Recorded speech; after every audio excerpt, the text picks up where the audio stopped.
你的指导教授问你，我不懂为什么进度拖了这么久，你自己也知道，那份草稿已经放在那里好几个礼拜，你连碰都没有碰过，你现在的状态根本不是在休息，也没有办法工作，你只是卡住了。以前的周末是真的在放松，现在的周末只剩下浓浓的罪恶感。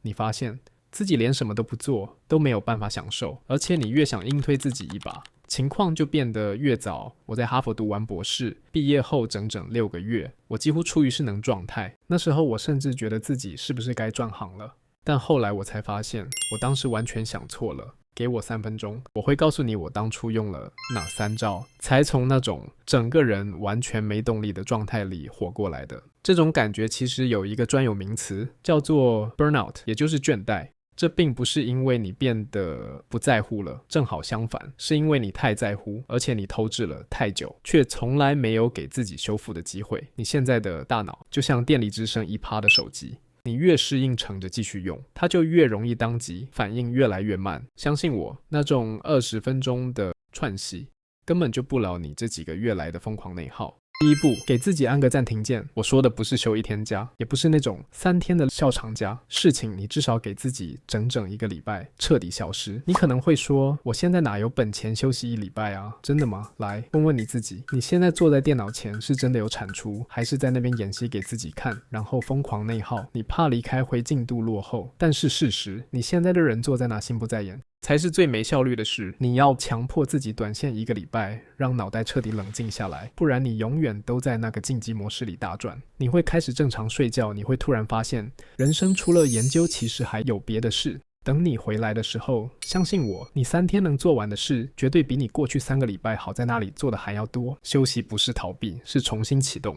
第二步，挑战一件跟你的专业完全无关的事。这个 YouTube 频道其实就是我在 burnout 最严重的时候开始做的。我当时很天真，以为做影片应该比较轻松，结果完全不是那回事。要研究 YouTube 演算法，还要再研究至于照时剪片，还有每周更新的压力，真的会让人崩溃。人在倦怠的时候，特别容易产生一种幻觉，总觉得这山望着那山高，觉得别人的生活看起来都很轻松很浪漫，但事实上外面的山不一定比较高，你只是累到忘了自己原本爬到了哪里，去尝试一个完全陌生的领域，反而会让你找回对自己专业的那种敬畏之心。第三步，用体力的消耗去排空大脑的内耗。当你身体不动的时候，你的大脑就会自动填补那些空白，你会开始想，我是不是要失败了？我这辈子到底在干嘛？以后要拿什么赚钱？解决焦虑的方法通常不是靠思考去相同，而是靠体力去排空。对我来说，那个出口就是 CrossFit， 去运动，去流汗，直到你的身体累到让大脑不得不闭嘴。有些焦虑是想太多造成的，有些焦虑是做太久造成的。